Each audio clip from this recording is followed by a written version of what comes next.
আজকে আমরা একটা বাংলাদেশ পেয়েছি। এই বাংলাদেশের প্রেক্ষাপট 2024-এর জুলাই আগস্টের গণ অভ্যুত্থানে কোনো বিশ্লেষক এমন বলেছেন যে ওই সময় জনগণ, ছাত্র এবং জনতার এমন ভূমিকা ছিল, এমন প্রত্যাশা ছিল, জামাত ইসলামী বা ইসলামী দলগুলো যদি চাইতো তাহলে সেই সময় ইসলামী রাষ্ট্র চাইলে তারা ঘোষণা দিয়ে দিতে পারত,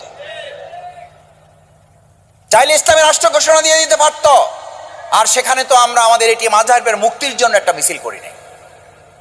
কেন করি নাই? আমরা চেয়েছি একটা স্থিতিশীলতা। কেন করি নাই? আমরা চেয়েছি অন্তর্বর্তীকালীন সরকার যথাযথভাবে দায়িত্ব পালন করুক। কেন করি নাই? আমরা চেয়েছি জনগণ দেখুক বাংলাদেশ জামাত ইসলামী ব্যক্তির চেয়ে দল, দলের চেয়ে দেশ। এই কথা বহু দল বলেন, অথচ তার বক্তব্যের সাথে তাদের নিজেদের কোনো সম্পর্ক নাই।